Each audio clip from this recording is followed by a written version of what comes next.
Depuis les origines, les hommes ont cherché à comprendre l'invisible, à nommer l'indicible. Un souffle, un murmure, un mystère universel traverse les âges. Et si ce nom contenait plus qu'un mot, une vibration, une clé, une vérité enfuie au cœur de toutes les âmes. Chacun porte en lui l'écho d'une quête éternelle, celle du sens, celle du divin. Que signifie le nom de Dieu ? Est-il un secret à découvrir, un chemin à emprunter ou une révélation à vivre ? Ensemble, explorons l'insondable. Bonjour David, bonjour à tous, bienvenue dans l'émission Au commencement. Bonjour. Cet épisode, c'est le nom de Dieu. Voilà. Alors David, nous allons tout de suite commencer par une question très simple. Qui est Dieu ? Qui est Dieu ? Question simple et complexe à la fois. Qui est Dieu ? Alors, Dieu, dès le départ de la Genèse, au commencement, Dieu est celui qui crée. Il est donc le créateur de toutes choses. La première annotation, la première phrase sur Dieu, c'est « Au commencement, Dieu créa les cieux et la terre ». Si donc nous devions définir Dieu en quelques mots, nous dirions « créateur ». Certains l'appellent l'architecte, le grand créateur. Il est l'origine de tout. Il serait également la fin de tout. Alors, sans rentrer dans toutes les facettes de Dieu, puisqu'il nous faudrait 2-3 vies d'émission pour y arriver, simplement déjà sur cet aspect le plus important, créateur. Définir que Dieu existe, c'est définir que nous existons grâce à lui. Il y a donc déjà une forme d'humilité dans la reconnaissance de Dieu. Dieu est l'être supérieur qui nous a créés. Il est donc forcément supérieur à sa création. Tout artiste qui va créer quelque chose sera toujours supérieur à l'objet qu'il crée. Alors bien sûr, parfois vous avez Léonard de Vinci qui va créer la Joconde. Elle est plus petite que lui, mais elle lui est supérieure en beauté, en qualité. Et lui, en même temps, est fort intelligent. Vous allez avoir quelqu'un de très fort qui va créer quelque chose. Mais le créateur est toujours supérieur, finalement, à sa création. Et donc, on se rend compte que Léonard de Vinci aurait pu créer plusieurs Jocondes. Il a d'ailleurs fait plusieurs tableaux. Tout comme un grand artiste va créer plusieurs œuvres. Donc, forcément, le créateur est supérieur à sa création. Si donc aujourd'hui il nous faut des générations entières de scientifiques pour nous expliquer ne serait-ce que des parties infimes de la création, il faut s'imaginer le potentiel du créateur. Et c'est en cela, si tu veux Lucas, que Dieu est si grand par rapport à nous qui finalement sommes si petits. En clair, si Dieu a tout créé, il est supérieur forcément à l'ensemble de sa création. Il est même d'ailleurs possible qu'il en crée plusieurs. Donc, Dieu est créateur et il est immense. Voilà. Très bien. Si on devait définir de façon, on va dire, succincte, au moins sur le démarrage, au commencement, Dieu est avant tout créateur. D'accord, ok, très bien. Alors, je pense qu'on peut parler un peu de la Bible, étant donné que c'est dans la Bible qu'on parle le plus de Dieu. Tu nous le confirmeras, David. Tout à fait. Dans cette Bible, alors, comment on fait référence à Dieu ? Alors Dieu, il apparaît bien sûr bon nombre de fois dans la Bible. Dieu au départ, alors je l'ai dit, c'est le créateur. C'est donc celui qui va tout créer. Ensuite, d'une certaine manière, il va créer à plusieurs reprises et de façon différente. Il va créer d'abord par la parole, et ensuite il va ordonner à la création de se développer. D'accord. Donc, Dieu crée par sa parole, il y a donc une transmission d'informations au départ. Donc comme une forme de souffle divin qui initierait le... On peut dire un souffle divin, ça va même plus loin, c'est que lorsqu'il crée l'homme, tu as raison de le dire, il influe en lui le souffle de vie. C'est-à-dire qu'il le crée de la terre, Amada, il crée en fait de Adama, il le crée de la matière, et dans cette matière, il va insuffler l'âme, l'esprit. Donc, oui, Dieu est créateur. Dieu apparaît à plusieurs reprises déjà dans la Genèse et il diffère dans sa manière de créer. Et ensuite, Dieu va apparaître à plusieurs reprises tout au long de l'existence de l'humanité. Alors, il ne va pas se mêler de l'existence de l'humanité, mais il va apparaître et il va amener des messages, notamment par les prophètes, mais également il va apparaître et va des fois intervenir directement sur Terre, dans des cas très rares, mais qui sont rentrés dans l'histoire je dirais, de la religion, du judaïsme, mais aussi du christianisme, notamment, on s'en souvient, Noé, Moïse, sont des moments où en fait Dieu intervient directement dans sa création. D'accord, c'est intéressant ce dont tu parles. En effet, on comprend également la notion de libre arbitre qui peut du coup apparaître. Le libre arbitre, c'est vraiment Dieu a mis un tout petit peu de lui en nous. Et c'est très intéressant. C'est-à-dire que chez les Grecs, on disait qu'on était un petit peu des dieux, mais enfermés. C'est-à-dire, en gros, oui, ce libre arbitre, oui, j'ai le droit de croire ou de ne pas croire. Ça peut être un choix binaire ou pas, mais en tout cas, j'ai le droit d'accepter ou de refuser, de croire ou de ne pas croire. Et donc, dans ce libre arbitre et dans cette réflexion qu'il m'a donnée, oui, j'ai un certain pouvoir. C'est comme un pouvoir qui nous aurait été donné. Et effectivement, Dieu, quand il crée l'homme, on dit qu'il crée l'homme à son image. D'ailleurs, on le verra tout à l'heure, il utilise nous, il utilise le pluriel. Faisons l'homme à notre image. Et donc quand il dit ça, il dit en fait que il met de lui en l'homme. Clairement. Dans cette pluralité d'êtres humains qui vont ensuite évoluer sur la Terre. C'est ça. Et en même temps, ça veut dire aussi qu'à quelque part, il nous voit un tout petit peu. Nous, on peut se voir un peu en lui, et lui, il se voit un petit peu en nous aussi. Il y a quelque chose de très fort. En même temps, effectivement, de très puissant, puisqu'il nous crée. Donc, il y a forcément une supériorité du Créateur sur l'être créé. Et en même temps, il y a tout un symbole, je dirais presque d'humilité, puisqu'à quelque part, il nous crée à son image. Alors, il ne faut pas s'en enorgueillir, mais en même temps, ça veut dire qu'on a un peu de Dieu en nous, et qu'en même temps, à quelque part, on doit lui ressembler, sous quelques traits. Notamment, je pense aux sentiments, je pense à l'amour.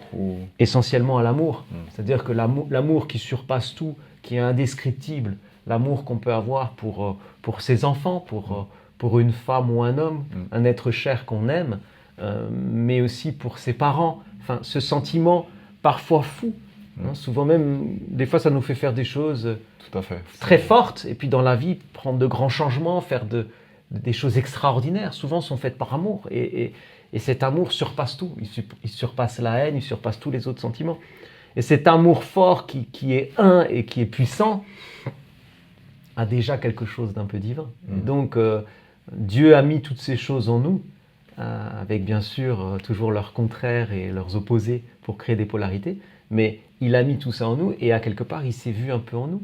C'est-à-dire qu'il a fait l'homme à son image. C'est très puissant. D'accord. Donc, à quelque part, on lui ressemble un tout petit peu. Alors, quand tu parles de Dieu a fait l'homme à son image, l'apparence de Dieu, selon toi ou selon les écrits, comment serait-elle ? On n'a pas de descriptif exact de l'apparence de Dieu. On sait juste qu'il est apparu à plusieurs reprises, mais c'est très, très sporadique sur toute la Bible. C'est qu'à quelques reprises. Et les fois où il est apparu, on a quelques descriptions. Pas de son physique, puisque il n'est même pas sûr qu'il ait réellement un physique apparent tel que le nôtre. Simplement, il y a certains éléments qui reviennent, qui sont comme des indices poétiques et beaux sur l'apparence de Dieu, et surtout sur ce qu'il désire. Alors, au départ, il apparaît dans un buisson ardent. Donc c'est un buisson en feu, et ce feu ne s'éteint jamais, par exemple. Donc il y a quelque chose de forcément surnaturel qui chez nous nous donne une certaine fascination, et en même temps c'est humble. C'est pas quelque chose d'atomique, c'est pas un soleil qui bouge, c'est un buisson. C'est même pas un arbre, c'est un buisson en feu, et ce feu ne s'éteint pas. Il y a une notion qui est plus de l'ordre de l'énergie que réellement de la puissance. Tu vas retrouver un deuxième exemple pour conclure et qu'on puisse comprendre correctement. dans Exode, il y a un moment où, par exemple, Dieu est sur la montagne et il demande à Moïse d'aller chercher les 70 anciens. Donc il y avait Moïse, Aaron et les 70 anciens qui donnent 72. Et donc ces gens-là sont montés sur la montagne pour voir Dieu. Et effectivement, ils ont vu Dieu. D'accord. Et alors, le léger descriptif qui en est fait, c'est que sous lui était un parterre bleu semblable au ciel. Et il est décrit comme des saphirs, donc comme des pierres précieuses bleues en dessous de lui. Et puis là, tu t'attends forcément. Nous, on est habitués aux films de science-fiction. Donc on se dit, qu'est-ce qui va se passer? Il y a quoi? Il y a un vaisseau spatial, une explosion. Et il est simplement écrit, ils mangèrent et ils burent. Ils ont fait un barbecue. Donc il y a une notion de chair au final. Une notion de chair et puis aussi une notion d'amour et de convivialité, bien au-delà de ce qu'on pourrait imaginer. En clair, souvent on a tendance à voir Dieu peut-être omnipotent et tellement grand qu'il serait presque inaccessible, et c'est une erreur. Effectivement, il est au-dessus de sa création, et effectivement, en croyant en lui ou en son existence, à quelque part, on s'humilie, philosophiquement parlant. Par contre, si on était amenés tous deux à le rencontrer de notre vivant sur Terre, apparemment on ferait un barbecue. Ok. C'est quand même assez... je ne sais pas ce que vous en pensez, mais ouais. moi, je trouve ça extraordinaire. C'est-à-dire qu'il y a en même temps ce côté fort et en même temps cette humilité derrière. Effectivement, un barbecue et du bon vin. Je pense que ça pourrait plaire à... Alors c'est dit également, je ne vais pas rentrer dans tous les détails, mais c'est également dit, puisque c'est dans Isaïe de mémoire, il dit que il nous attend là-haut, l'Éternel des armées nous attend là-haut avec des viandes. Il parle de veau, de viande grasse, et il parle également de vin qui aurait décanté. D'accord. Donc voilà, c'est encore une image, je ne vais pas en prendre, parce qu'il y en aurait des centaines à aborder, mais en tout cas on est sur une image qui nous enlève un petit peu ce Dieu... Cette on va dire, séparation entre la matière cette forte séparation, et l'esprit. Et puis souvent aussi souvent ce côté un peu Dieu juge, Dieu... comme esprit, moralisateur. Ou, uniquement moralisateur et uniquement juge et uniquement... il fait un barbecue. D'accord. Ça veut dire qu'il a quelque chose finalement d'un peu humain. Et alors bien sûr que certains religieux vont s'offusquer en disant non, il est Dieu, il n'a pas quelque chose d'humain. Alors pourquoi aurait-il fait l'homme à son image? C'est une question. Très vrai, David. Ouais. Merci pour ces infos, effectivement. Je t'en prie. Alors, de façon plus concrète, vraiment, si on prend la Genèse, par exemple, donc tu m'as dit que le nom de Dieu, vu que c'est le nom de cet épisode aussi, il est présent alors de différentes manières, ou du moins dans la Bible en tout cas. Tout à fait. Alors, si on devait résumer, ce serait un peu long, on va essayer de faire simple. Donc, sur l'ensemble de la Bible, il y a à peu près, on dit 777 noms. Je ne les ai pas comptés exactement, mais je pense que le chiffre est tout aussi symbolique, puisque le 777 représente Dieu, le 7 c'est la perfection, 777 c'est le 7 à son paroxysme, c'est la perfection à son paroxysme, c'est Dieu. Okay. Au-dessus du 666 du coup, qui est un autre bien nombre. Bien au-dessus du 666 et bien en dessous du 888, on aura l'occasion d'en reparler. Effectivement, on fera un épisode spécifiquement sur les nombres et leur importance. Et leur importance dans la Bible et d'ailleurs dans tous les textes. Alors, on a au départ effectivement 777 noms dans la Bible. On a 7 noms divins, on va dire, vraiment attribués, qui viennent remplacer le tétragramme dans la lecture de la Torah. Et on a également, alors dans le Coran, il y a 99 noms pour Dieu. Donc on ne va pas tous les énumérer. L'objectif, c'est qu'on se fasse une idée, je dirais, globale et logique et objective du nom de Dieu. Mais effectivement, voilà, tous ces noms-là, ajoutés à tous les nombres, puisqu'on parlait de 777, on peut ajouter 42 dans la Kabbale, on peut ajouter qui représente Dieu également. Voilà, il y a beaucoup de numéros, de nombres qui représentent également Dieu. Donc, je dirais que sur sa globalité, on ne va pas tous les aborder. On va essayer simplement, puisque c'est aussi le thème de l'émission, de se concentrer sur le commencement. D'accord. Très bien, très bien. Alors, Dieu est symbole de de quoi, au final? Que ce soit peut-être, alors peut-être plus pour un croyant, par exemple. Pour un croyant. Alors quelqu'un qui croit, c'est quelqu'un pour qui Dieu... Alors déjà, il y a une reconnaissance, c'est-à-dire qu'il va reconnaître Dieu comme son créateur. Ce qui, je dirais, de façon purement binaire, est l'inverse d'une personne qui ne croirait pas en Dieu. D'accord. Ce qui ne veut pas dire qu'elle ne croit pas en son existence. C'est simplement la démarche de la foi. Celui qui croit en Dieu, forcément aime Dieu. S'il aime Dieu, il va entrer en contact avec Dieu. Alors, il peut entrer en contact de plein de manières. Effectivement, le plus simple, c'est la prière, c'est-à-dire chercher Dieu avec sa voix. Il y a également la lecture, ça peut être l'étude des textes sacrés, ça peut être également le fait de le rechercher philosophiquement. Il y en a qui font des recherches toute leur vie pour comprendre Dieu, qui les a créés. Il y a également des recherches plus scientifiques. Là, pareil, c'est un peu choquant, mais en même temps, c'est une réalité. Vous avez des gens qui regardent les étoiles et qui s'émerveillent devant ces étoiles en pensant à Dieu. Donc, globalement, un croyant, c'est quelqu'un qui va chercher Dieu un peu partout. D'accord. Et qui va toujours s'émerveiller devant Dieu, l'aimer de tout son cœur, forcément le prier. Et donc, en même temps, c'est quelqu'un qui, avec le temps, va s'humilier. C'est quelqu'un qui, avec le temps, va gagner en humilité. Je dirais que c'est ce qui définit le plus un croyant aujourd'hui. C'est quelqu'un qui croit non seulement à l'existence de Dieu, au fait qu'il soit son créateur, mais surtout qu'il l'aime. D'accord, ok. Alors, il y a une notion forcément de spiritualité dans ce que tu dis. Voilà, si on peut partir de certains principes, il y a la matière, il y a éventuellement le mental ou la psyché, puis l'esprit. Donc si on part de ce principe, d'un point de vue purement spirituel, c'est quoi Dieu? D'un point de vue purement spirituel, Dieu, c'est son Père. C'est-à-dire que pour le croyant, Dieu, c'est vraiment, d'un point de vue purement spirituel, c'est comme un Père. C'est quelqu'un qui, au-delà maintenant de l'aspect créateur, omnipotent, au-delà même d'un aspect qui serait historique, philosophique, ou religieux, ou voire même religieux, parfois. même dogmatique.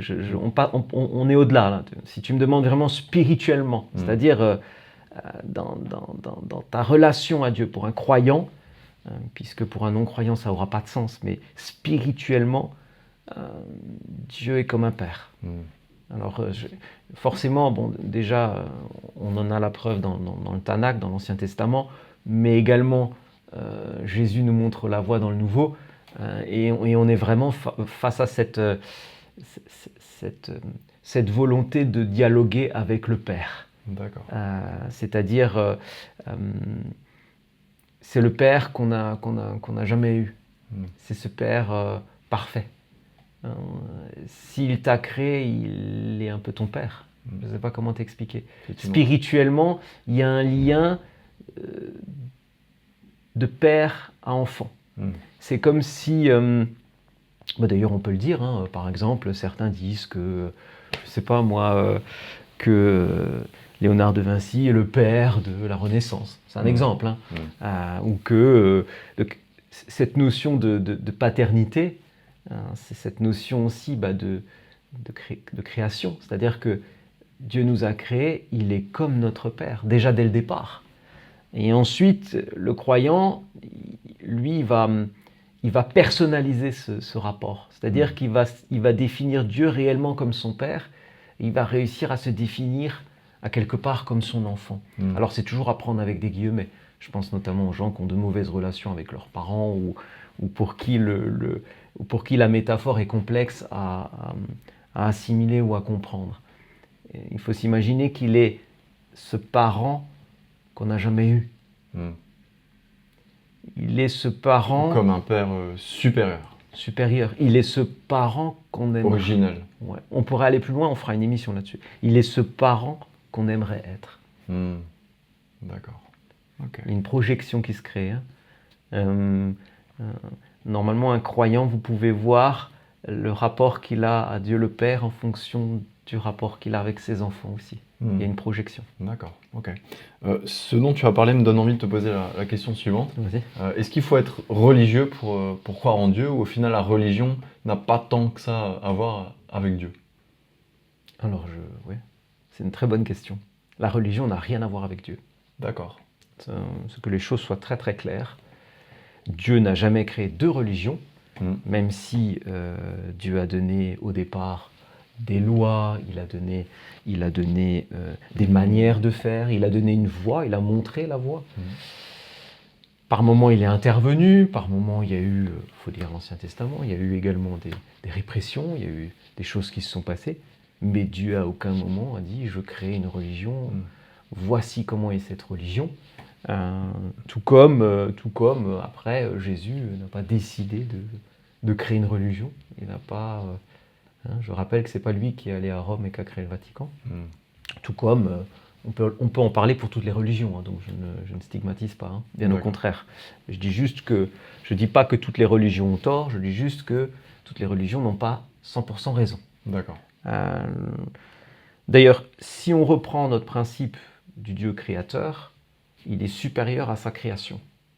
Comment donc des hommes qui se réunissent et parlent en son nom peuvent se prétendre supérieurs ou... peuvent se prétendre uniques détenteurs de la vérité de la vérité avec un grand V, c'est-à-dire de la vérité du Créateur. C'est impossible. Effectivement. C'est impossible. Ils n'arrivent même pas, en tant que religieux, à appréhender ce qui les entoure. C'est-à-dire, ils ont des fois du mal à appréhender et le monde et la science, comme tout être humain sur Terre. Si donc tout être humain sur Terre n'arrive pas à appréhender l'ensemble de la création, comment peut-il appréhender le Créateur et s'en faire le porte-voix? C'est compliqué. Donc si tu veux, je ne suis pas anti-religieux, pas du tout. Le but, c'est pas d'être non plus anti-dogmatique, c'est simplement de repositionner les choses. Si Dieu est créateur de tout, il ne peut être le Dieu d'une seule religion. C'est pas possible. Il ne peut non plus être le garant d'un seul dogme. Ce n'est pas possible. Dieu, par définition au départ, au commencement, est le Dieu de tout être humain. D'accord. Donc les religions ne seraient au final que des interprétations différentes.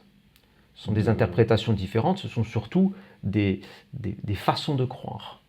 C'est-à-dire qu'elles vont s'affilier à certains prophètes, s'affilier à certains livres, sachant qu'elles recherchent Dieu. Donc si tu veux, c'est pas négatif. Ce qui est négatif, c'est de dire « je suis la seule » et d'être seul finalement vecteur de Dieu. Puisqu'on disait tout à l'heure, Dieu on peut le trouver dans les étoiles également. On peut lire la Bible et trouver Dieu. On peut discuter avec son voisin et trouver Dieu. Or, votre voisin n'est pas le vecteur unique pour atteindre Dieu. Effectivement. Donc il faut bien garder cette humilité par rapport à Dieu, de se dire que je peux moi adhérer à une religion qui me correspond, à même pratiquer un dogme que je trouve juste. Mais qui serait comme une voie d'accès alors prédéterminée. Qui serait une voie d'accès à Dieu, mais elle n'est pas Dieu. Effectivement, elle est un chemin. Voilà, il faut comprendre que Dieu est bien au-dessus de tout ça. Quelle que soit la religion qu'on pratique, quelle que soit la façon dont on le prie, il est au-dessus du dogme religieux. Dieu est dans la croyance, mais il n'est pas, lui, parti pris pour une religion. D'accord. Ok. Très bien. Dieu, il incarne quoi? Peut-être en termes de valeur. En termes de valeur. En termes de valeur, Dieu, il incarne déjà l'amour qui surpasse tout. Parce que, je ne sais pas si tu as déjà créé des choses, ne serait-ce que artistiquement, bien quand tu les crées, tu les aimes. Tu ne peux pas créer quelque chose et passer du temps dessus. Et ne pas avoir d'attachement. Et n'avoir aucun sentiment, n'avoir aucun ressenti, être complètement... En fait, quand Dieu crée, il aime déjà ce qu'il crée. Il aime déjà l'homme. Effectivement. Il n'y a qu'à regarder autour de soi. Si on pense que c'est Dieu qui a tout créé, alors il a tout créé parfaitement. Je veux dire, l'humanité au-delà de 30 degrés Celsius de moyenne s'éteindrait. Bon, en dessous de 0, elle ne serait même pas née puisqu'il faut de l'eau. La température moyenne sur Terre, c'est 15 degrés. Ça tombe bien. Un fruit au-delà de 15% de sucre, tu recraches. En dessous de 5% de sucre, tu trouves ça pas bon. Tous les fruits font entre 5 et 15% de sucre. Bon, on ne va pas faire comme ça toute la soirée. Mais je veux dire, si tu as conscience que Dieu a tout créé, à ce moment-là, tout est parfait. Si donc, il nous a créé et qu'il nous a mis les fruits qu'on aime, la température qu'il nous faut, c'est peut-être parce que déjà, il nous aime. Effectivement, ça, c'est potentiellement le cas. Potentiellement cohérent. Venons-en peut-être un peu plus à la manière dont Dieu est écrit dans la Bible ou en hébreu ou dans les différentes langues, je dirais, dans lesquelles les textes ont été écrits initialement. Ouais, au commencement. Alors, par quoi tu souhaiterais... Alors, on peut déjà aborder le nom, Dieu, en lui-même. C'est-à-dire que souvent, on nous dit Dieu, au nom de Dieu. Certains vont prier Dieu, d'autres vont jurer ou faire des choses négatives. Certains même vont prôner le nom de Dieu pour commettre des choses des fois terribles. Puis en même temps, il y a beaucoup d'amour qui est communiqué dans ce nom-là. Donc, forcément, c'est un des noms les plus cités de tous les temps, si ce n'est le nom le plus cité de tous les temps. Alors, Dieu en lui-même... Dieu, donc, dans sa racine, on va dire, latine, puisque c'est notre cas, donc Dieu vient de Deus. Alors, pour déterminer l'origine au commencement de ce mot-là, il faut remonter assez loin, puisqu'il faut retrouver une racine qui est indo-européenne. Donc, cette racine indo-européenne, elle se dit Géo, ça veut dire le ciel étoilé, le ciel éclatant, le ciel brillant. En clair, si on devait résumer, ce serait la voûte céleste entièrement lumineuse. Donc la notion de lumière est importante. Elle est très importante. La notion de lumière et la notion de voûte céleste. Puisqu'à l'époque, on n'avait pas vraiment conscience de... On n'a pas conscience de ce qu'il y a là-haut. Donc, la voûte céleste et toutes ces lumières, c'est Dieu. Puisque par définition, nous sommes sur Terre. Dieu est dans les cieux. Forcément, il est dans les cieux. Donc, il y a cette opposition. Dieu crée les cieux et la terre. Donc, en fait, nous, on est sur terre. Et forcément, il doit être là-haut. Donc, à quelque part, Géo, c'est cette voûte céleste. Cette voûte brillante et lumineuse. Et donc, Géo va se transformer avec le temps.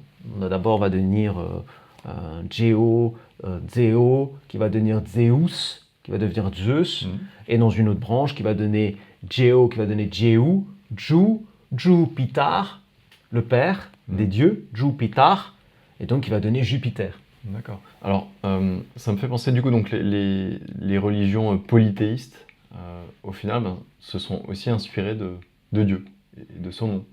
Alors, les religions polythéistes, au départ, effectivement, ont donné au principal dieu du Panthéon. On pourrait parler de monolatrie, mais bon. En gros, ils ont défini qu'un dieu surpassait tous les autres. Et donc, ils lui ont donné effectivement en Europe cette racine, donc ce mot qui part du Géo, qui donc a donné Jupiter et Zeus, qui en fait, vous le savez peut-être, sont les mêmes représentations, sauf qu'une est d'origine grecque et l'autre romaine. Et donc, c'est ça qui va donner notre fameux Deus, qui va se transformer aujourd'hui en Dieu. Alors ça nous permet de prendre aussi un peu de recul. Déjà, on peut le dire, c'est beau. Et en même temps, ça nous permet de prendre du recul, puisque, effectivement, des fois, quand on dit moi je crois en Dieu, ou mon Dieu c'est le bon, ou je crois en Dieu parce que avec un grand D, et ainsi de suite, bon, c'est des débats un peu, qui n'ont peut-être pas forcément de sens. L'important, comme tu disais tout à l'heure, c'est vraiment la représentation qu'on s'en fait. Quand on prie Dieu, c'est qui pries-tu ? C'est pas le mot en lui-même qui va faire. C'est pas la manière dont on l'écrit, la langue qu'on utilise. C'est ça. Ça va bien au-delà de tout ça. De tout ça, exact. C'est un beau message d'unité que tu es en train de nous partager ici. C'est le message qui m'a été donné, c'est pas moi qui le partage. Je le pense bien, effectivement. Donc Dieu, Alors prenons peut-être le français, tout d'abord. Donc Dieu, ces 4 lettres que l'on connaît tous. Voilà, donc c'est le D-I-E-U, donc on va peut-être pas forcément les écrire, tout le monde sait. Simplement, il y a des moments où on met une majuscule, d'autres pas. C'est un mot qui existe aussi au pluriel, puisque donc on parlait des anciens dieux du panthéon grec, romain et autres. Donc tous les polythéismes le mettent au pluriel. Avec un petit D. Un petit D, et puis en général, les chrétiens l'ont écrit avec un grand D, pour exprimer le Dieu unique. Le Dieu unique qu'on retrouve dans les religions du livre, donc forcément qui va être partagé indirectement avec l'islam et avec le judaïsme. D'accord, ok, très bien. Alors, de façon très... si on remonte vraiment à l'origine du nom de Dieu, c'est quand la première fois qu'il apparaît? La première fois qu'il apparaît, c'est dans Genèse 1.1. Avant cela, il y a des notions de Dieu qu'on retrouve plus anciennes, sont des dieux faisant partie de polythéisme. Le Dieu tel qu'on le connaît, le Dieu, c'est-à-dire monothéiste, il apparaît en Genèse 1.1. Au commencement, Dieu créa les cieux et la terre. Et il est nommé en tant que Bereshit bara Elohim et Hashamaim ve'eta haaretz. Donc c'est Elohim. D'accord. Cette phrase que tu viens de dire signifie quoi? Au commencement, Dieu créa les cieux et la terre. D'accord. Voilà, forcément je la connais en grec, en latin, toutes les langues. C'est sûrement la phrase la plus lue de tous les temps. Il faut quand même savoir que la Bible, c'est le livre le plus lu de tous les temps. Avec de nombreuses versions aussi. De nombreuses versions, on ne va pas rentrer dans les détails, les versions coptes, les versions, effectivement, Bible de Jérusalem, les versions, on va dire, catholiques, il y a des versions plus protestantes, des Bibles secondes, et ainsi de suite. Mais cette phrase, c'est la phrase la plus lue de tous les temps. Elle est d'une puissance inégalable. On fera peut-être, si tu es d'accord, une émission là-dessus. Avec grand plaisir. C'est une phrase extraordinaire, c'est un verset fantastique. Moi, rien que quand je le dis, ça m'évoque plein de choses. Il a aussi quelque chose de tranchant. Parce qu'à quelque part, quand tu commences la Bible, tu sais que tu t'attaques au grand livre. C'est quand même en général 1500 pages à peu près. Donc, tu t'attaques à quelque chose. C'est un peu costaud, quoi. C'est le livre le plus lu de tous les temps. Donc, et puis, forcément, il est à quelque part une porte vers Dieu. Et donc, quand tu commences cette lecture, il y a toujours un moment d'émotion. Donc, tu commences par Genèse 1.1. Et là, le premier mot, c'est au commencement. D'ailleurs, le titre de cette émission. Au commencement, Dieu créa les cieux et la terre. Donc ça nous plante le décor directement. Le décor directement, et à quelque part, il y a déjà quelque chose de tranchant. C'est-à-dire qu'on est déjà en train de dire... Est-ce qu'on va croire ou pas? Voilà, c'est-à-dire que quelqu'un qui ne croirait aucunement à l'existence de Dieu, pour qui c'est une pure invention, presque... Ouais, aussitôt refermer le livre et ne jamais s'aventurer plus loin au final. C'est un peu ça, c'est un peu ça. Et en même temps, quelqu'un qui se dit, peut-être que Dieu existe, peut-être qu'il est là, peut-être qu'il existe, peut-être que je le connais pas, peut-être que j'ai un travail de recherche à réaliser. Ou qu'il le cherche sans le savoir. Ou d'une autre manière. Saint Augustin disait, celui qui cherche la vérité, sous-entendu avec un grand V, Dieu, avec sincérité, l'Esprit Saint est déjà là sur son chemin. Donc en fait, la personne, elle est déjà en train de lire, elle se dit, peut-être que Dieu existe. Et donc là, on lui dit, au commencement, Dieu créa les cieux et la terre. Waouh, ça plante le décor. C'est-à-dire qu'il y a quelque chose presque d'un peu binaire. On pourrait presque l'exprimer, attention, au commencement, c'est Dieu qui créa les cieux et la terre. Sous-entendu, c'est lui qui a tout créé. On pourrait, ce serait peut-être trop fort, mais je vais me faire insulter, mais on pourrait résumer finalement toute la Bible à ce verset en disant au commencement, c'est Dieu qui créa tout. D'accord. Donc on est tout de suite mis face à ce choix, au final, de foi. Qu'on va faire tout de suite ou pas, ou peut-être avec le temps, ou peut-être au fil des lectures, au fil des études, ou au fil de la prière. Mais on est déjà effectivement face à un choix assez fort. Et donc à ce moment-là, pour en revenir au nom de Dieu, c'est là qu'est évoqué pour la première fois le nom de Dieu. Et donc il est évoqué en tant que Elohim. Alors, si tu le veux bien, je propose qu'on l'écrive et puis qu'on puisse travailler dessus. Ouais, ça serait grand plaisir. Donc voilà, donc là vous allez voir apparaître à l'écran le mot Elohim.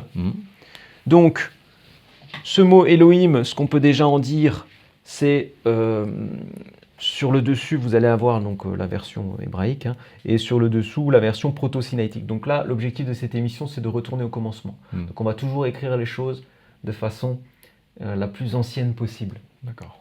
En proto-sinaïtique, tu as donc le descriptif en dessous. Je rappelle, hein, pour les gens qui nous regardent et qui ne sont pas habitués, que ça se lit bien sûr de droite vers la gauche. Alors, sur la droite, tu as une tête de bœuf. Je ne sais pas si tu vois bien. Je vois très bien. Voilà. Ensuite, tu as un bâton, un sceptre. Ensuite, tu as un homme qui lève les deux bras et on voit qu'au niveau du bas, c'est un peu mouvementé. Hein? Un homme en adoration. On l'appelle l'homme en adoration, exact. Ensuite, tu as une main ouverte, tendue vers la gauche. Et ensuite, tu as une vague. Donc, pour exprimer très clairement, Dieu, c'est elle. La racine, c'est elle. C'est donc les deux premières lettres que tu as sur la droite, avec d'abord Aleph, qui est donc la lettre, on va dire, A, on dirait, dans notre alphabet. Hein. D'ailleurs, si tu la mets à l'envers et que tu rajoutes une petite barre, tu as ton A. Donc là, on est vraiment sur une lettre de puissance. C'est-à-dire que quand on met cette lettre, on cherche à définir la toute-puissance. D'accord. Et le El Lamad, qui est donc le sceptre, tu vas le retrouver dans l'autorité, mais tu vas aussi le retrouver dans l'apprentissage ou l'enseignement. Hein. La connaissance. La connaissance. En clair, on pourrait résumer donc El en disant, sans vouloir résumer Dieu, hein, mais on peut résumer ces deux lettres, puisque c'est Dieu, El, la racine El. On va la résumer en disant la toute-puissance et la toute-connaissance. D'accord. La toute-puissance, le côté puissant du Créateur, et en même temps la toute-connaissance, c'est-à-dire au-delà de notre science. Hein? Donc ça, c'est vraiment la racine L. Ensuite, tu as l'homme en adoration ici, et ensuite tu as cette main avec cette vague. La main avec la vague, c'est le pluriel. Le pluriel, donc en hébreu c'est im. En gros, c'est donne plusieurs. Cette main, c'est une main tendue, donc elle donne. Et ensuite, la vague que tu as derrière, qui représente également l'élément O, définit la pluralité des choses. Donc tu vas retrouver toujours le M à la fin d'un mot qui va chercher en général une pluralité. D'accord. Donc dans Elohim, tu as la racine El, l'homme en adoration, et ensuite tu as donne plusieurs. Alors en gros, comment le définir? On définirait elle au pluriel. Elle, l'homme en adoration, pluriel. Donne beaucoup. Okay. Le donne beaucoup, ça veut dire quoi? Beaucoup d'êtres humains? Alors, c'est au départ... Ou beaucoup... C'est au départ pour dire plusieurs elle. C'est-à-dire que elle est la racine Dieu. Elohim, ça veut dire Dieu plusieurs. D'accord. Donc comme si l'unicité s'était transformée en pluralité, comme une fragmentation. Ouais. Alors, sauf qu'effectivement, cette fragmentation, elle est purement symbolique, puisqu'en fait, Elohim, c'est elle donne plusieurs, donc elle au pluriel, mais on se rend compte que c'est un pluriel qui est donné de majesté. D'accord. Donc pas forcément un pluriel de quantité? Pas un pluriel de quantité, c'est un pluriel de majesté, c'est-à-dire que oui, tu dirais c'est un pluriel. Oui, si on te demande Elohim, est-ce que c'est un pluriel, tu ne peux pas dire non, c'est un pluriel. D'accord. Mais c'est un pluriel de majesté, c'est-à-dire que c'est elle, tout-puissant, elle donne plusieurs. En gros, d'ailleurs, la preuve que c'est un pluriel de majesté, puisque certains ont voulu faire de vagues liens avec les Anunnaki et plein d'autres choses. Elohim, c'est un pluriel de majesté puisqu'il dit « faisons l'homme à notre image ». D'accord. Il aurait dit « je vais faire l'homme à mon image ». Il dit bien « faisons l'homme à notre image ». C'est-à-dire qu'il y a une notion de pluralité même quand il s'exprime à certains moments. Donc, ça peut nous faire penser un peu au roi de France. Ouais. Si tu te souviens, Louis XIV, des gens comme ça. Voilà. D'ailleurs, il parlait d'eux au pluriel. Au pluriel, et puis d'ailleurs, quand on allait vers eux, on disait votre Altesse, votre Majesté, et Et souvent, il avait pour habitude de répondre nous. D'accord. Hein, donc, oui, c'est un pluriel, mais c'est un pluriel de majesté. La racine qui est la plus importante, c'est elle. D'accord. Elle qui définit, c'est d'ailleurs un elle que vous allez retrouver dans tous les noms. Hein. Par exemple, Samuel, tu vas le retrouver dans Nathanaël, Ézéchiel, tous ces prénoms. Donc, qui se terminent en elle, définissent justement la racine Elohim. D'accord. Donc, il y a beaucoup de mots et également d'endroits. La tour de Babel, tous ces mots qui se finissent justement à chaque fois sur cette racine elle, en fait, font référence directement à Dieu. D'accord. Donc cette idée qu'un Dieu unique pourrait avoir créé plusieurs humains ou plusieurs versions de lui-même ou plusieurs fragments n'est pas forcément fondée ou juste sur la base de l'analyse de cette écriture. Alors, c'est pas forcément exact sur l'analyse de l'écriture, cependant, d'un point de vue symbolique, ça l'est. C'est-à-dire que symboliquement, oui, il y a écrit donne plusieurs. C'est-à-dire que symboliquement, oui, Dieu a créé l'homme à son image, et symboliquement, oui, il nous a dit multipliez-vous. D'accord, donc ce serait une interprétation possible, en plus C'est une interprétation possible auquel je ne peux donner 100% de crédit en public, mais effectivement, c'est une interprétation possible, du moins déjà sur sa symbolique, qui pour moi est exacte. C'est-à-dire le fait de dire que Dieu donne plusieurs, sachant qu'il nous dit à nous à plusieurs reprises, au démarrage de la Genèse, multipliez-vous. Donc il y a déjà cette notion de vouloir créer quelque chose qui se multiplie et qui devient plusieurs en partant de un, de lui-même. D'accord. Hein? Donc effectivement, symboliquement, c'est possible. Après, dans les faits, non, puisque dans les faits, dans le texte exact, il parle bien de lui en disant nous, donc on a bien affaire à un pluriel de majesté au départ, du moins au commencement. Ok. Très bien. Alors, est-ce qu'il apparaît parfois au singulier dans les écrits? Alors, il apparaît parfois au singulier, il apparaît parfois sous forme de elle. Alors, je rappelle qu'il a énormément de noms, qu'il a 7 noms très courants dans l'Ancien Testament, mais qu'il en a énormément. Alors, souvent, il est décrit comme Hachem, Adonai, il a beaucoup de noms. Mais qui ont chacun une signification oui, à quelque part. L'un va être plus sur l'aspect Seigneur, l'autre va être plus sur l'aspect Maître, l'autre va être plus sur... Mais... Au final... Ouais, ce sont des petites facettes pour dire elle, finalement, sachant qu'à plusieurs reprises, il est donné comme Elohim. Donc Elohim est un de ces différents noms. Mais comme on parlait du commencement, effectivement, c'est le premier nom qui est donné. C'est celui-là. Donc si tu me disais quel est vraiment le nom de Dieu au commencement dans la première trace écrite qu'on en a, je te dirais Elohim. D'accord. Sans hésiter. Ok, très bien. C'est un fait. David, peux-tu nous rappeler le proto-sinaïtique de quand ça date à peu près? Proto-sinaïtique, je ne vais pas prendre de risque. Ça date entre 1200-1300 avant Jésus-Christ et 1700-1800 avant Jésus-Christ. D'accord, donc ce serait là la première apparition écrite du nom de Dieu. La première apparition écrite, alors la première apparition écrite c'est en hébreu ancien. On n'a pas de trace avant le 8e siècle, 9e siècle avant Jésus-Christ. Avec un véritable alphabet. Voilà, on n'a pas de trace de ça. Donc si tu veux, c'est un peu complexe. On sait juste que au 8e siècle à peu près, il s'écrivait comme ça. D'accord. Maintenant, quand on remonte, on a des alphabets qui sont proto-cananéens déjà, qui sont attestés, même si on n'a pas énormément de traces. Et avant cela, il y a du proto-sinaïtique. Le proto-sinaïtique qui est donc né au Sinaï dans la période que je viens de donner. Et on a plusieurs traces, notamment sculptées à même la roche. Et donc ces traces-là, elles sont là-bas. Alors elles posent forcément la question. En même temps, ce sont des symboles forts. On sait que ce sont des gens qui souhaitaient s'exprimer de façon sémitique et qui en même temps avaient une parfaite connaissance du hiéroglyphe. C'est pourquoi vous avez l'impression d'entrevoir à quelque part des dessins. Des dessins.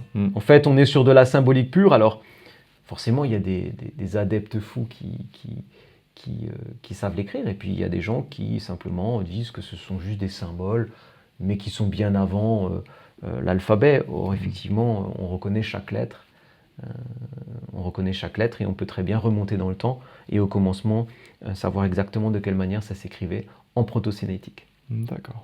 Très bien. Tu as mentionné avant le tétragramme. Exact. Alors, c'est quoi le tétragramme concrètement? Le tétragramme, il s'agit de 4 lettres. 4 lettres hébraïques qui étaient donc apposées alors, juste après Elohim, puisque on est au chapitre 2, c'est pas très loin derrière, qui ont été apposées pour déterminer Dieu. Alors, il y a une petite différence avec Elohim quand même, c'est que dans la tradition et dans les textes, autant Elohim est associé, on va dire, plus à la fonction de Dieu, autant le tétragramme a quelque chose de très personnel. C'est-à-dire que Elohim serait une fonction telle un titre, quoi, ou un métier, titre. Ou Ouais, on pourrait dire Lucas présente, ou Lucas pose les questions, Lucas argumente. Eh bien, on parlerait de Dieu en tant que Elohim. Si par contre on parle de Lucas en tant qu'être, en tant que personne, on l'appellerait Lucas. D'accord. Et donc là, c'est le tétragramme. Le tétragramme, en gros, c'est comme le prénom intime de Dieu. D'accord. C'est ce qui en fait un peu en même temps... Son côté humain. Son côté humain, très humain d'ailleurs, sa rareté, et en même temps son côté un peu mystique, parce qu'on ne sait pas comment le prononcer. Alors, il apparaît dès le chapitre 2 de la Genèse, donc c'est vraiment juste derrière, on est au commencement. Et donc, ce sont 4 lettres qui étaient prononcées d'une certaine manière, on ne sait pas comment. Elles étaient prononcées, alors logiquement, c'était selon la tradition pendant le Grand Pardon, Yom Kippour, donc qui a lieu une fois par an. Le grand prêtre, donc je ne vais pas rentrer dans tous les détails, le sacrificateur, du coup à ce moment-là pénétrait dans le Saint des Saints, Kodesh HaKodashim, c'est-à-dire qu'il allait dans le centre du temple, là où était censé résider Dieu. Et à ce moment-là, il donnait une prière, et on dit qu'à 3 reprises, il citait le prénom de Dieu. Je me permets de dire le prénom, mais c'est pour qu'on comprenne. Donc il citait ce fameux tétragramme à 3 reprises, et ensuite avaient lieu les sacrifices, les 2 boucs, un qu'on envoyait dans le désert. Mais l'important, c'est pas ça. L'important, c'est de se dire qu'il y avait à ce moment-là cette intimité dans la communication avec Dieu. Et en fait, cette intimité, forcément, elle était dépendante du tabernacle puis du temple. Et donc, comme tu le sais sûrement, le temple a été détruit, reconstruit, redétruit. Enfin, il y a eu plusieurs fois également des diasporas, c'est-à-dire qu'ils ont été éjectés. Ils ont migré ou ils sont... Et du coup, ils ont migré, souvent de force d'ailleurs. Et donc, ils se sont retrouvés dans d'autres pays à parler d'autres langues. Et donc, ce n'était pas forcément simple pour eux de transmettre par tradition orale la façon de prononcer le prénom de Dieu. Aux 4 coins de la terre, dans peut-être des langues différentes, des cultures différentes. Sachant qu'au départ, il n'y a souvent que le grand sacrificateur qui le prononçait dans le Saint des Saints. Ce qui veut dire qu'à un moment ou à un autre, alors on dit qu'il transmettait la façon peut-être de le prononcer autour de lui ou au suivant, mais on était dans un cercle quand même assez restreint et assez intime. Donc forcément, il suffit que cette prononciation ait été un moment élitiste, que forcément à l'époque, des religieux aient prononcé d'autres noms à la place, c'est ce qu'on pense, notamment Hachem, Adonai. Et donc dès qu'il tombait sur le tétragramme, il donnait un autre nom à Dieu pour éviter de le prononcer. Vous ajoutez à ça le fait... D'où les différentes variantes D'où les différentes variantes possibles, exact, et qui existent. Et qui seraient éventuellement liées à la localisation géographique, à la langue de la personne ou à d'autres empreintes culturelles dans le monde. Alors il y a une influence culturelle sur les prénoms dans la Bible, ça elle est certaine. Prenez Esther et Mardoché, vous avez affaire à Ishtar et Marduk. Donc oui, il y a une influence. Il y a une influence extérieure, puisque à tout moment, le peuple hébreu était effectivement dans d'autres endroits. Dispersés et souvent de force. Donc ils n'avaient pas le choix. Donc forcément, ils étaient emmenés. Et puis du coup, notamment à Babylone, où là, il y a forcément eu une certaine mixité à certains moments, et donc ça a été compliqué pour eux. Mais les traditions des noms de Dieu ont quand même persisté, c'est-à-dire qu'elles n'ont pas subi d'influence qui serait externe. Alors, il y a des connotations. Tu vas retrouver, par exemple, dans les dieux, par exemple, Baal, tu retrouves la racine El. Donc, effectivement, il y a des choses de ce type-là. On retrouve, par exemple, le dieu Baal des Philistins, Baal-Zébul, a donné Belzébuth, qu'on apparente au diable dans la Bible. Hein. Donc, voilà. Ça, ce sont des influences directes de dieux ou de personnes pas très loin qui ont pu à un moment interagir avec la tradition. Mais en grande majorité, les noms qu'on donne à Dieu sont des noms purement hébraïques et qui datent de l'origine. Simplement, effectivement, il y a un moment où ce tétragramme, du moins oralement, s'est perdu. Donc on sait l'écrire. On sait l'écrire. Par contre, on ne sait plus comment le prononcer. D'accord. Oui, pourquoi cela? Parce qu'au final, un mot est composé de lettres. Ouais. Alors tout simplement parce que c'est un peu complexe, je ne vais pas rentrer dans les détails, mais l'hébreu se lit d'une certaine manière et est dépourvu de voyelles. Il est fait de consonnes dont certaines portent le son de la voyelle. D'accord. Je ne vais pas rentrer dans les détails. Intégrées c'est ça, voilà. Moi j'appelle ça des porteurs de voyelles.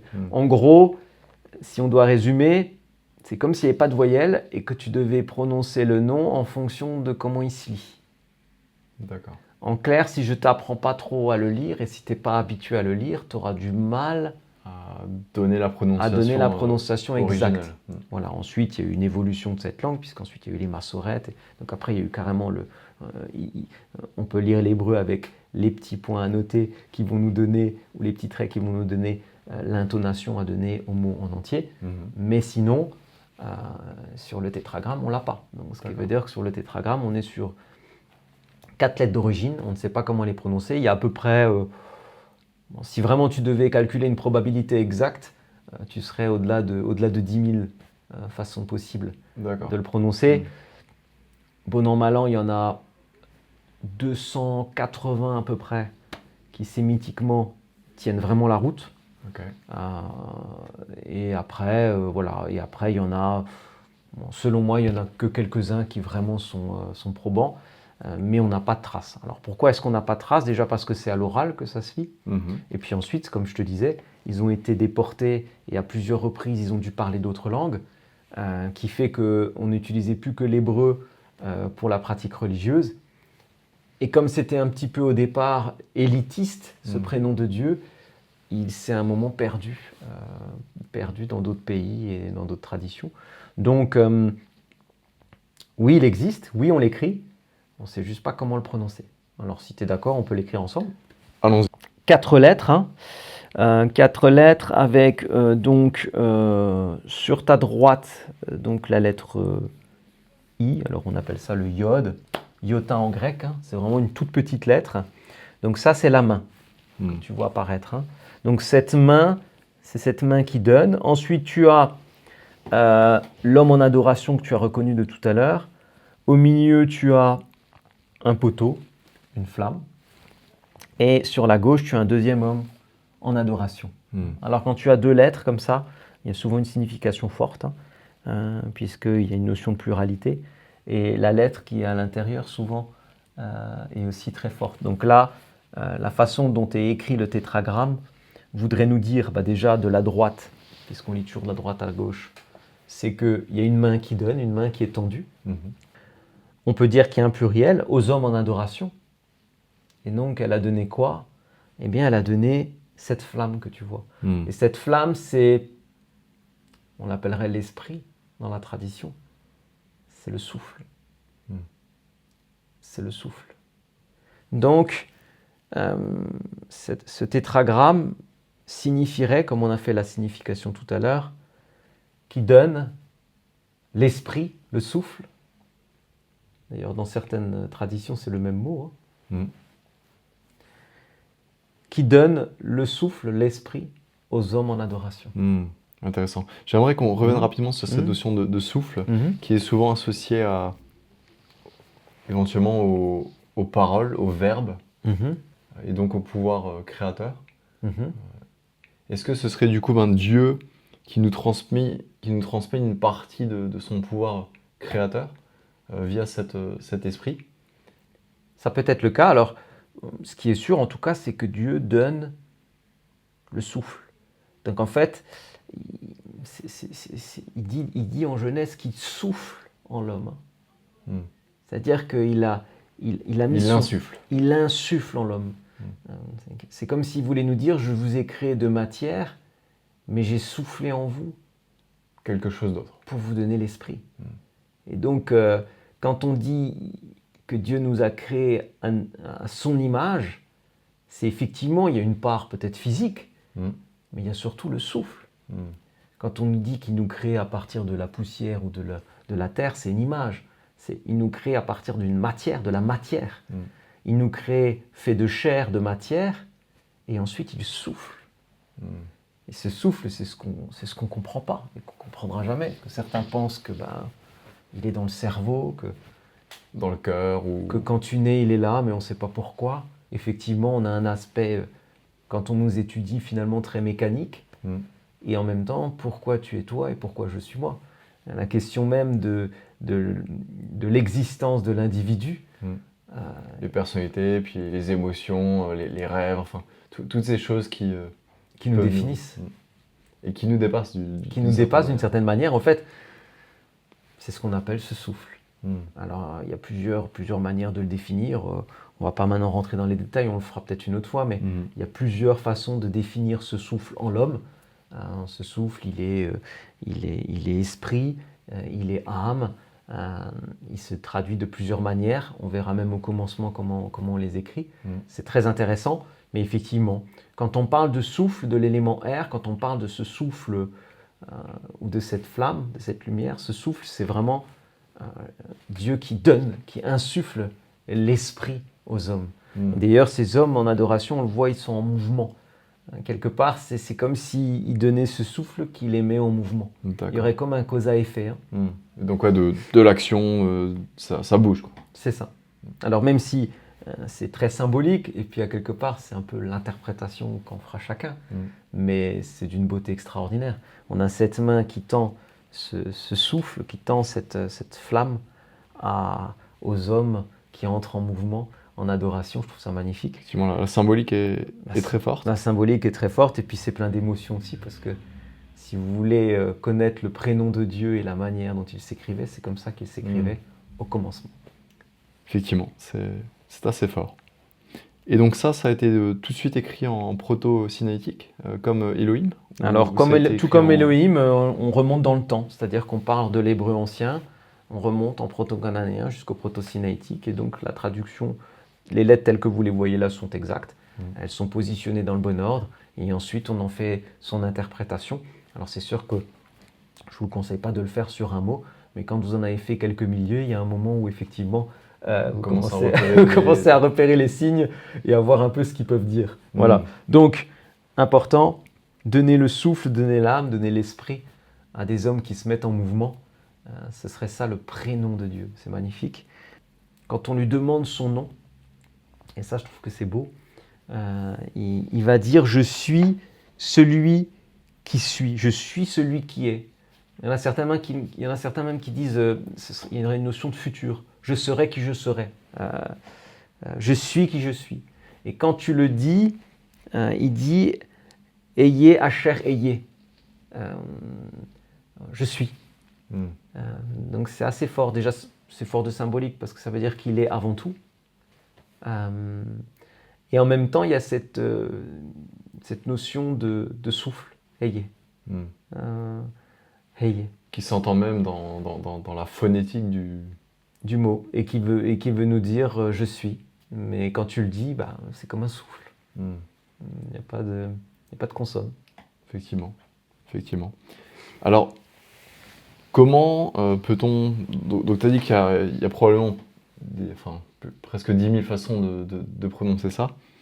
aurais-tu des exemples ou, Moi, j'ai des exemples très ou concrets. bien peut-être selon toi ou selon peut-être les probabilités des chercheurs? Alors, les exemples sont très concrets. Vous avez déjà Jéhovah, il est connu comme ça chez les témoins qui portent son nom, Jéhovah. Donc, Jéhovah est une des traductions. Vous avez Yahvé, qui est très connu, notamment dans la branche protestante, mais aussi catholique. Yahvé. Vous avez Yahweh, qui est un peu plus rare, qui est aussi parfois cité dans certaines chansons, dans certains textes. Donc, il y en a une multitude. Certains se ressemblent. C'est tout simple, hein, c'est parce que vous avez les mêmes caractères. Hein. Donc, le I, ça peut être un J, ça peut être un I, ça peut être un Y. L'homme en adoration, c'est un H, mais ça peut être un souffle, ça peut être une voyelle, n'importe laquelle. Et pareil, le Vav, c'est en même temps un U, c'est en même temps un V, c'est en même temps un W. Donc, si tu veux, en accordant toutes ces combinaisons, il y a un moment où ça donne un paquet de possibilités en termes de prononciation. Maintenant, il y a des prononciations qui ressortent. Je peux en parler en conclusion si tu le souhaites. Très bien, David. Nous pouvons conclure.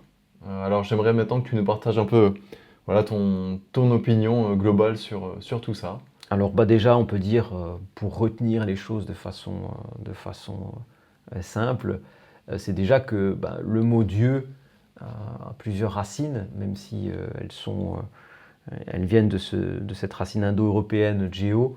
On sait que voilà, il y a eu pas mal de changements. Ça nous appelle déjà un peu d'humilité quand on prononce le nom de Dieu.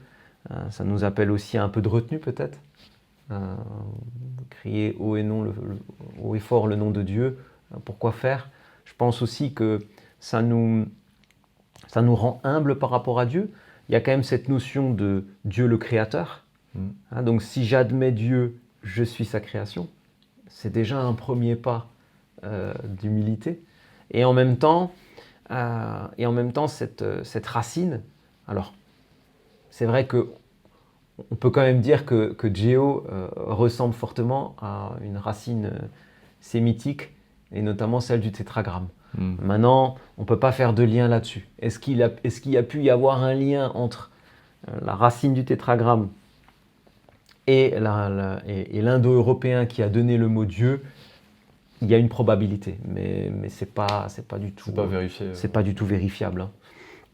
Alors par contre, dire que Dieu est le mot qu'on utilise aujourd'hui communément pour parler du Créateur, ça c'est une sûreté. Et après, on a remarqué qu'il avait plusieurs autres noms. D'abord Elohim, puisque là on retourne au commencement. Elohim, donc c'est la racine juive, la racine sémitique, la racine hébraïque. Du mot Dieu.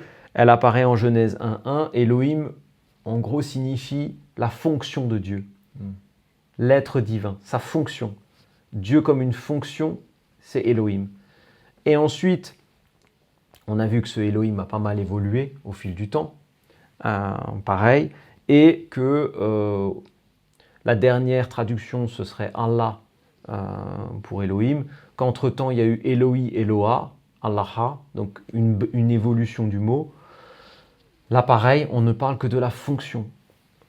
Le prénom de Dieu, c'est le tétragramme. Ce tétragramme, tu l'as en 4 lettres. Il représente à quelque part le prénom de Dieu dans son intimité.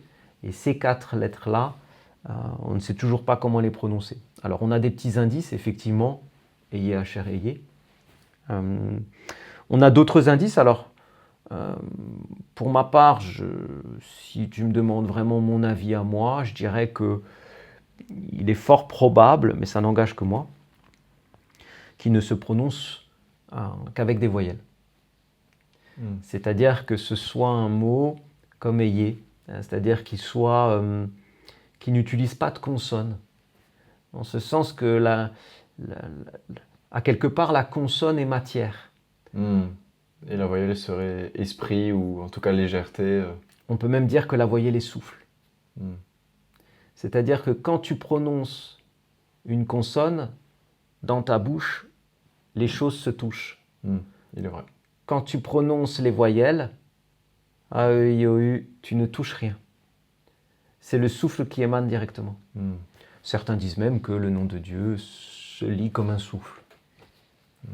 Ce sera un nouvel exemple un peu de cette binarité ou cette division Tout à fait. qu'on retrouverait dans cette interprétation en tout cas de... Tout à fait. Cette interprétation, alors c'est la mienne, hein, elle n'engage que moi, mais effectivement, je pense que légitimement, il y aurait à penser que ce tétragramme pourrait se lire uniquement en voyelles.